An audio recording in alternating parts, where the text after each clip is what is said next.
Assalamualaikum warahmatullahi wabarakatuh. Saya Nabila Sofia, NIM 317.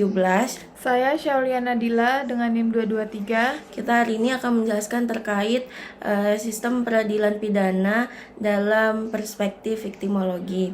Jadi yang pertama itu korban tindak pidana tentang aspek viktimologi.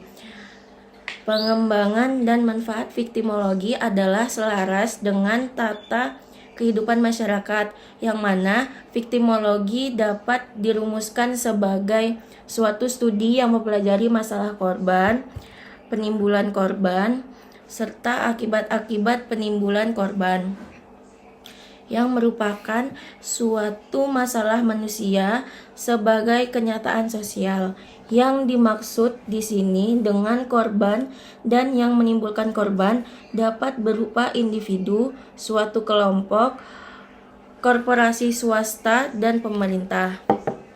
Lihat dari sudut hak asasi manusia, HAM, masalah kepentingan korban tindak pidana merupakan bagian dari persoalan hak asasi manusia pada umumnya.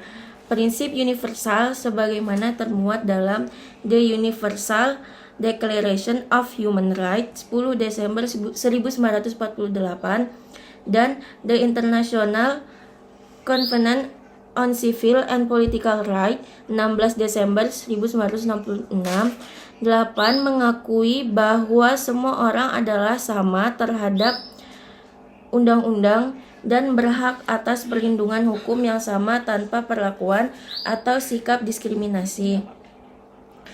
Apapun setiap tindakan pelanggaran hak-hak asasi yang dijalani oleh ketentuan peraturan perundang-undangan nasional dalam pasal 9 ayat 5 dari konvenen di atas digariskan prinsip ganti rugi yang menggariskan bahwa anyone who has been the victim of the unlawful arrest on detention shall have enforceable right to compensation. Rumusan-rumusan di atas kemudian didukung dengan konvensi menentang tindak pidana terorganisir antarnegara, United Nations Convention Against Transnational Organized Crime 2002 yang dalam pasal 25 memberikan prinsip bahwa negara-negara hendaknya mengambil langkah-langkah tepat dalam bentuk sarana-sarana, memberikan bantuan serta perlindungan kepada korban dari pelanggaran yang tercakup dalam konvensi. Berbagai prinsip yang digariskan di atas mempunyai nilai yang dapat mendukung aspek viktimologis. Terlebih dapat berfungsi sebagai landasan kuat bagi perumusan hukum kelak bagi kepentingan korban-korban tindak pidana dalam perumusan tata pengaturan bagi setiap negara mengenai hak-hak korban dari tindakan perlakuan pelanggaran hukum. Perkembangan di dalam hukum nasional awalnya tidak begitu responsif terhadap kepentingan korban. Tetapi dengan berbagai kongres internasional yang membahas masalah viktim, tampaknya perhatian terhadap korban tindak pidana mulai terangkat. Seperti diketahui setidaknya ada 3 pertemuan internasional mengenai tema yang sama, yakni Kongres di Geneva membahas New Form and Dimension of Crime. Kongres di Caracas tahun 1980 menindaklanjuti tentang crime and the abuse of power, offense and offenders beyond the reach of law.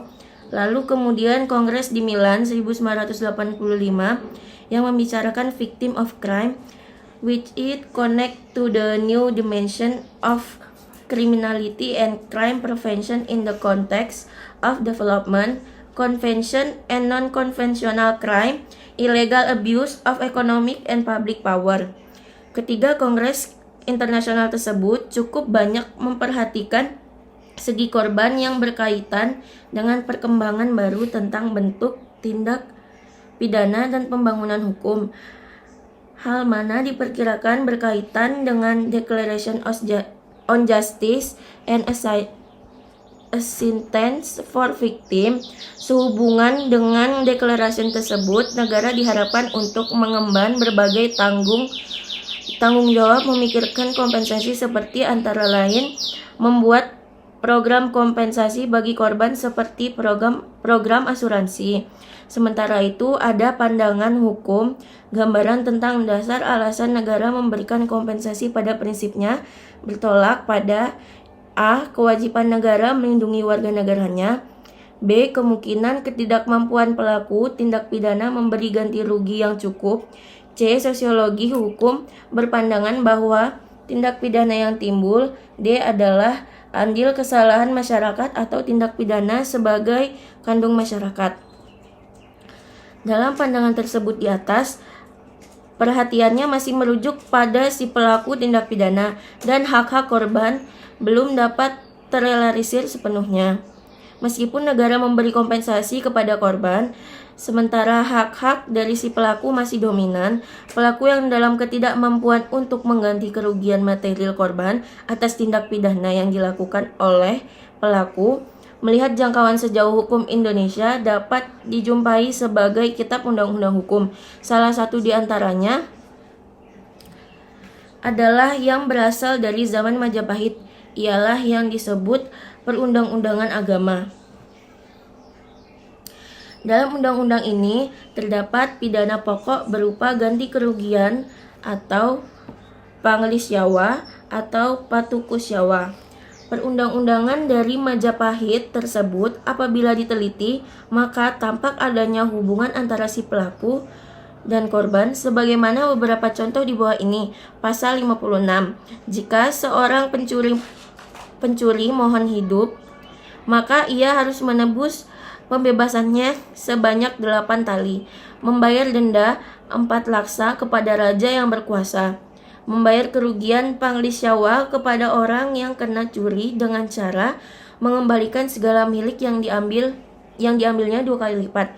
Pasal 242. Barang siapa naik pedati, kuda atau kendaraan apapun, jika melanggar atau menginjak orang sampai mati, ia sendiri atau saisnya dikenakan denda 2 laksa oleh raja yang berkuasa, ditambah uang ganti kerugian pamidara sebanyak 8 tali kepada pemilik orang yang terlanggar itu, atau kepada sanak saudara orang yang mati itu. Pasal 19. Barang siapa membunuh wanita yang tidak berdosa, harus membayar untuk wanita yang bersangkutan 2 lipat, dan dikenakan uang ganti kerugian patukusyawa 4 kali. Dalam undang-undang tersebut di atas, korban yang mengalami penderitaan atau kepedihan yang diakibatkan oleh perbuatan si pelaku oleh undang-undang tersebut diringankan dengan diberi kemungkinan penggantian kerugian apabila melihat pengertian korban sebagaimana disebutkan dalam undang-undang tersebut, maka pengertian tersebut sangat luas dan hal itu menimbulkan kesulitan dalam pemberian penggantian kerugian. Perlu diberi pembatasan siapakah dalam suatu perkataan pidana tersebut disebut korban atau orang yang dirugikan itu.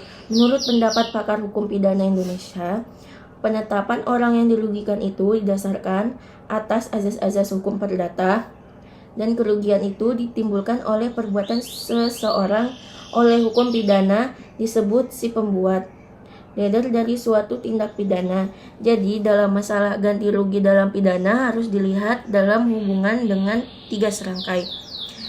Delik tindak pidana, pembuat korban masih pula harus diperhatikan. Kerugian itu bersifat material dan imaterial.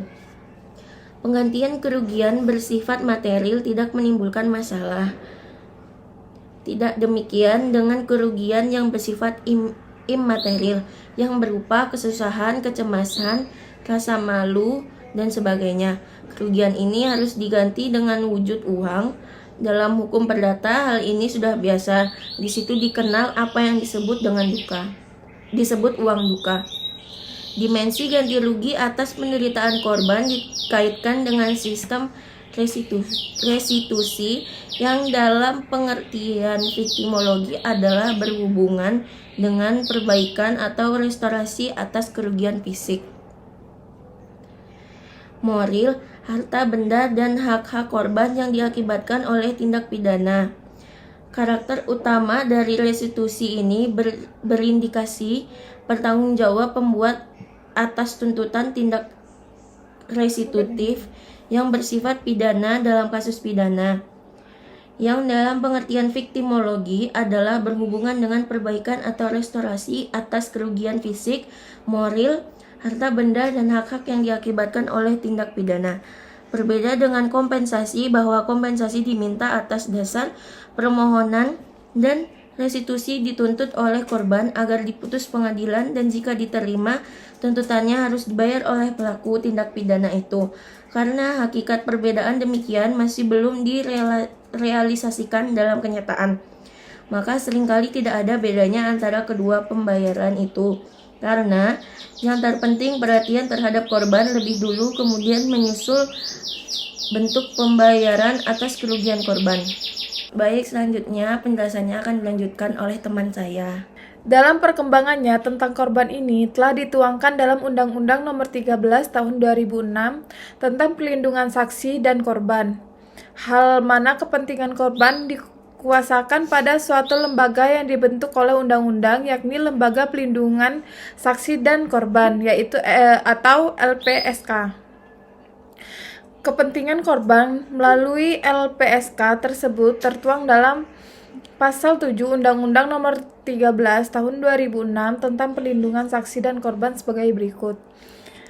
Yang pertama, korban melalui LPSK berhak mengajukan ke pengadilan berupa 1. Hak atas kompensasi dalam kasus pelanggaran hak asasi manusia yang berat. 2. Hak atas restitusi atau ganti kerugian yang menjadi tanggung jawab pelaku tindak pidana. Selanjutnya ada keputusan mengenai kompensasi dan restitusi diberikan oleh pengadilan. Lalu ketentuan lebih lanjut mengenai pemberian kompensasi dan restitusi diatur dengan peraturan pemerintah. Menurut undang-undang tersebut di atas, meskipun hak-hak dan kepentingan korban telah dikuasakan pada LPSK, namun kenyataan dalam sistem peradilan pidana, korban tetap sebagai figuran atau hanya saksi dalam persidangan, karena hak-hak dan kepentingan korban dalam peradilan pidana masih diwakili oleh polisi dan jaksa. Perbincangan tersebut di atas yang menyangkut berbagai kepentingan dan dari perlakuan-perlakuan tindak pidana yang dialami seorang dirangkum secara sistematis ke dalam bidang kajian. Dalam hal ini, viktimologi tidak saja berperan dalam bidang hukum pidana, kriminologi, atau penologi, yakni ilmu mengenai penjatuhan hukuman, tetapi juga para pakar sependapat bahwa peroleh suatu kesepakatan bahwa masalah korban manusia menjadi menarik perhatian dilihat dari sudut hukum perdata. Viktimologi adalah suatu studi atau pengetahuan ilmiah yang mempelajari masalah pengorbanan kriminal sebagai suatu masalah manusia yang merupakan suatu kenyataan sosial. Viktimologi merupakan bagian dari kriminologi yang mempunyai objek studi yang sama, yaitu tindak pidana atau pengorbanan kriminal dan segala sesuatu yang akibatnya dapat merupakan viktimogen atau kriminogen. Viktimologi juga mempelajari sejauh mana pelaksanaan peraturan tentang hak-hak korban telah dilaksanakan. Aspek viktimologi dalam hukum nasional dapat dilihat terutama dalam Kitab Undang-Undang Hukum Acara Pidana. Selain itu, dengan telah dibentuknya Pengadilan tentang Hak Asasi Manusia yang telah melaksanakan secara efektif pada tahun 2002 yang didasarkan atas Undang-Undang Nomor 26 Tahun 2000. Selanjutnya, implementasi Undang-Undang tentang Hak Asasi Manusia tersebut dituangkan dalam Peraturan Pemerintah Nomor 3 Tahun 2000 tentang kompensasi, restitusi, dan rehabilitas terhadap korban pelanggaran HAM yang berat. sebagaimana dimuat dalam pasal 1 butir 3 yang berbunyi sebagai berikut. Korban adalah Sebagaimana dimuat dalam pasal 1 butir 3 yang berbunyi, korban adalah orang perorangan atau kelompok orang yang mengalami penderitaan baik fisik, mental maupun emosional, kerugian ekonomi, atau mengalami pengabaian, pengurangan atau perampasan hak-hak dasarnya sebagai akibat pelanggaran hak asasi manusia yang berat, termasuk korban adalah ahli warisnya. Dalam hal ini, persoalannya adalah apakah masalah kepentingan korban tindak pidana biasa termasuk dalam persoalan hak asasi manusia, karena dalam ketentuan di pasal 1 butir 3 tersebut hanya untuk korban pelanggaran hak asasi manusia berat saja, sedangkan korban-korban tindak pidana biasa tidak disebutkan dalam ketentuan tersebut. Hal tersebut perlu ada kajian lebih lanjut, karena apabila korban tindak pidana biasa bisa masuk dalam ketentuan tersebut, maka korban tindak pidana biasa dapat masuk pula ke dalam kompetensi peradilan HAM. Selanjutnya, bagaimana KUHP mengimplementasi kepentingan hukum korban tindak pidana?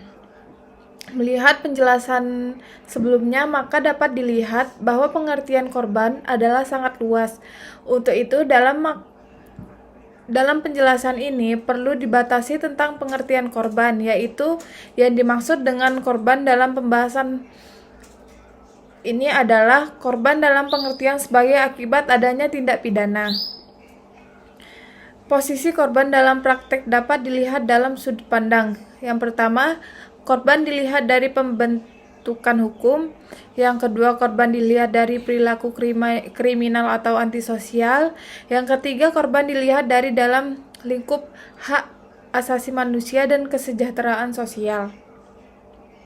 Apabila hendak mendapatkan posisi korban tindak pidana, maka dapat dilihat dari pembagian posisi korban sebagaimana terinci sebagai berikut. Yang pertama, korban pembentukan hukum yang terdiri dari korban dari over legislation dan sweeping legislation. Selanjutnya, korban dari kekosongan atau kesesalan hukum.